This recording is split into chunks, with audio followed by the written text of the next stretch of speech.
Most people will scroll past the 2026 Honda CB100 and think it's just a small commuter. That's the mistake. I used to think the same way. A 100cc bike doesn't sound exciting in 2026, especially when everyone's chasing 400s, 650s, and adventure bikes loaded with tech. But when I really looked at the new CB100, I started noticing something different. Honda didn't just keep it alive, they refined it quietly. And that quiet confidence is interesting. The first thing I compared was purpose. Bigger bikes try to do everything. The CB100 does one thing, daily riding, and it does it without drama. I noticed how compact and light it feels. In tight streets, especially in crowded areas, that lightness isn't a small advantage, it's freedom. You don't wrestle with it, you just move. What surprised me was how balanced it feels for such a small machine. The riding position is upright and neutral. It doesn't scream budget, it feels honest. The seat height works for almost anyone, and the handlebars sit exactly where your arms want them to be. Most people miss this. Comfort on a small bike matters more than on a big one, because you'll use it every single day. The 2026 version keeps the simple air-cooled engine layout. Some people complain that it's old tech. I get that. But here's my take. Simplicity is reliability.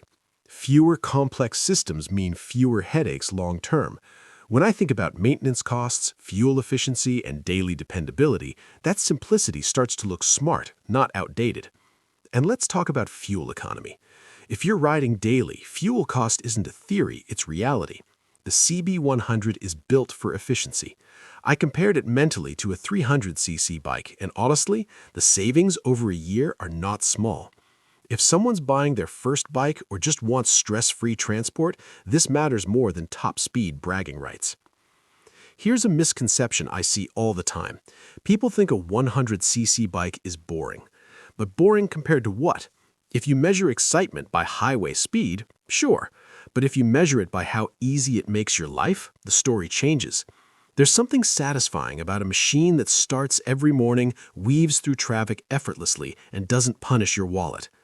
The styling this year feels slightly sharper too. It's still classic CB, clean tank lines, minimal bodywork, but the small updates make it look more modern without losing its identity. I like that Honda didn't over-design it. No fake aggression, no unnecessary plastics, just clean and functional. Another thing I noticed is how forgiving the clutch and throttle feel. For new riders, that smoothness builds confidence fast.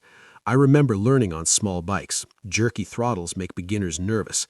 The CB100 feels predictable, and predictability builds skill.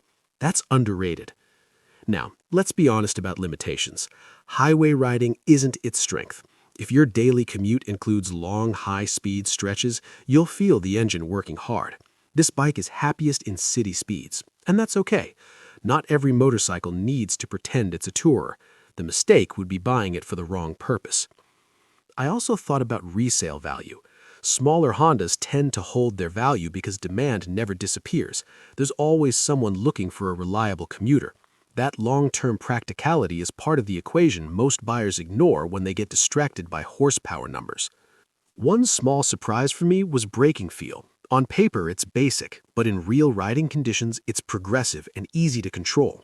You don't need aggressive bite on a lightweight 100cc bike. You need smooth stopping power, and that's what it delivers. Here's a practical takeaway.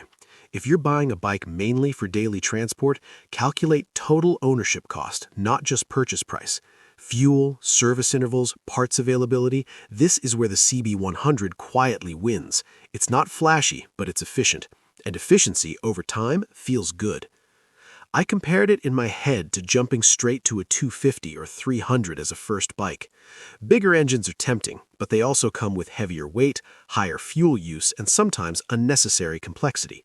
The CB100 teaches throttle control, balance, and traffic awareness without overwhelming you. Sometimes starting small is actually smarter.